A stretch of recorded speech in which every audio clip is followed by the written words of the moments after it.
Happy Wednesday to you. It's productivity tip time, and this has to do with names, people's names, how you can remember people's names, and what to do when you do forget, because it's going to happen. Coming up right after this.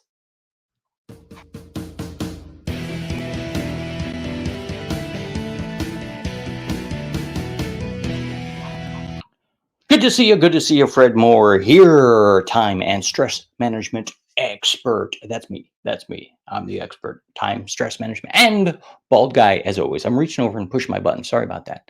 Am I killing you with the glare? Am I really? No, I'm not. Okay, good, good. I'm busting out your ears in the microphone. That's what I'm doing there. Got a microphone right there. All right, today we're talking about names. Names. It's something that so many people have problems with, remembering people's names. It's happened to you, right? You're at a networking event, you meet somebody. Now, maybe they have name tags, and so it's cool. But say, hi, I'm so-and-so. And you're like, oh, great, I'm so-and-so. And you talk for like 30 seconds, and then you're like, I have no idea what this person's name is. No idea at all. And it can be embarrassing because they just told you their name, right? And chances are, if you ask them, what's my name? They'll be like, I don't know, because they're probably in the same boat, unless they've listened to me before and learned how to remember names.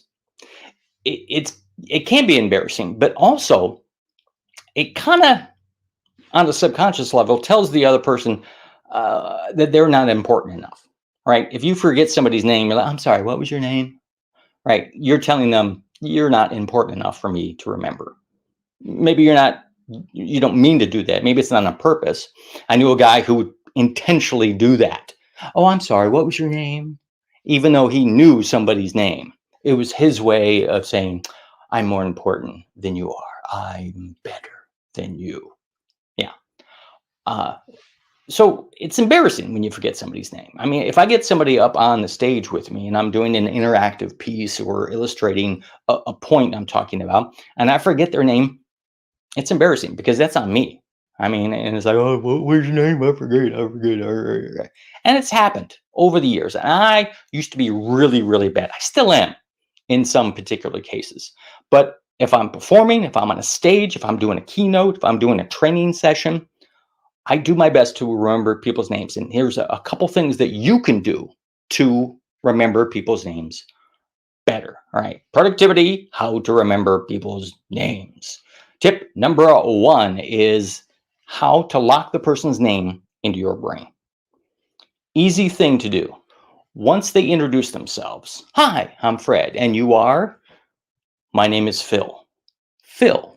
First thing you want to do, say their name out loud. Phil, repeat it back to them. Phil. And you want to say their name at least 3 times in the next 30 seconds to a minute. Okay, don't make it weird like Phil. Okay, Phil. But you can go, Phil, seriously, your name's Phil? I had a buddy of mine in high school. His name was Phil. Maybe that may be true, maybe not. But if you can kind of maybe relate it to somebody, that's going to help you too. Although you would think that if it's a name of like a relative, I've met people, my name is John. And I'm like, I never remember that. My brother's name is John. And I don't put any effort into it, put any thought into it. And I come back to him and go, wow, what was her name? I know it's a name I should know. And I'll start going through my family members. Susan. No, I'm sorry. It's John, isn't it? I'm so sorry. I'm so sorry. But the simple act of repeating their name at least 3 times kind of locks it into your brain. You know, the rule of 3, they say, everything comes in threes. Comedy rule of 3, 3, 3, 3. So just by saying their names in the first 30 seconds, you're going to have a better chance of locking that into your brain. And especially if it's a name, it's an unusual name, right? I have a friend of mine, Misael is his name. Misael. And I've butchered his name several times. And it's like, oh, I'm to the point now where it's like, hey, what's your name? He's like, dude, you know me, I should know his name. I should be able to pronounce it. And I do know how to pronounce it now. But when I first met him, it's like, it was an unusual name. I hadn't heard it before. So if it's an unusual name, then you have a better opportunity to lock it in by saying it 3 times. Misael. Am I saying this right? Misael. Misael. Misael. Is that right? It's like, that's an interesting name. What is it? See, now you're talking to the person, you're engaging them, you're showing interest in them because it's their name. See, a person's name is very personal to them, right? You know how you can go down a list of names and you can pick out your name pretty quick? Or if you hear your full name, Fred Moore over there, or Fred, or whatever, your ear kind of goes, what? Somebody talking about me? Who's that? What? E.F. Hutton? If you remember that, congratulations. You're old too. It was a reference to a TV commercial that, anyway, Google it. So the person's name is important to them. So you want to remember it. Say it 3 times. All right. John, your name is John. I have a brother named John. That is cool, John. So now you got their name. But what happens if that doesn't work, right? Or if you come up to a person, again, a networking event, and they come up to you and like, hey, Bill, how you doing? Good to see you, man. And you're in the back of your mind going, I have no idea who this person is. I don't know their name. I don't, and it's really awkward, right? It's really awkward because it's like, well, you should know them. And maybe in my case, maybe they saw me on stage or they saw me speak somewhere or they watched one of these videos and we've met once or twice, but for some reason, I don't remember them. This is a little thing that I used to do with my wife. We still do it from time to time. But I told her, it's like, all right, if we're going to a party, we're going to a network situation or whatever, and there's somebody that I'm talking to, right? And you're there. If I do not introduce you to them, that means I don't remember their names. I have no idea who they are, which is your cue at the appropriate point to go, oh, by the way, my name is Adina, and you are John. And it'd be like, oh, I'm so sorry. I forgot to introduce you to my wife, John. John, this is my wife, Adina. Adina, John. John, Adina, Adina, John. John, John, John, John. Now I've got their name. I've got their name without embarrassing them by going, I'm sorry, what was your name? Who are you? Really? Where did we meet? Where's, Now you can use things like that to help trigger, because they'd be like, hey, how you doing there? Oh, good to see you. When was the last time we saw each other? I can't remember. When was the last time? Oh, it was on stage. You had me up there. We were doing this interactive thing at that conference. And yeah, maybe it might trigger, maybe not. But at least it's going to give you sort of a frame of reference to go from, right? So you can use a friend, use your wife, your husband, your spouse, your dog, whatever. Hey, if your dog talks, who cares what their name is, right? All right. Finally, it's going to come down to it where you just plain forget their name.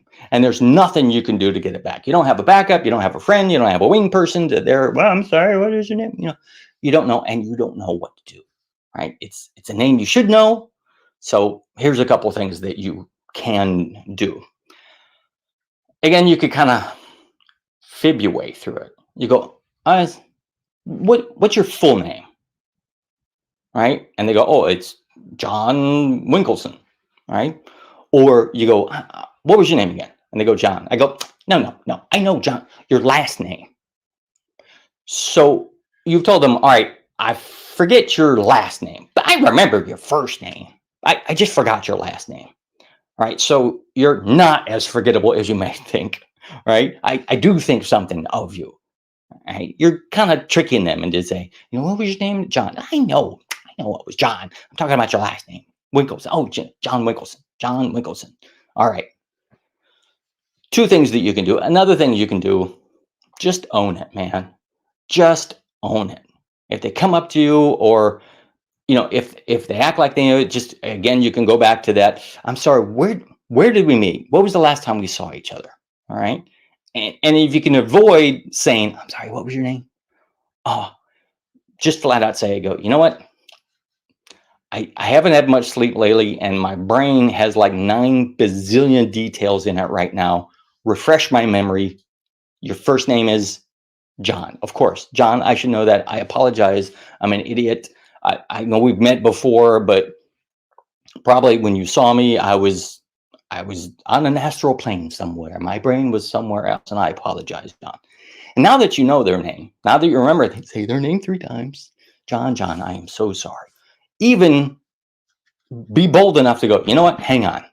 I am going to write this down so I do not forget it again. Now you're telling them, okay, I forgot your name before, but you are really important to me now. It's really important that I do not forget your name anymore. So I'm going to write it down. So even if you have that moment of embarrassment where it's like, oh yeah, I forgot, you're still going to save a little face and show them that they are important.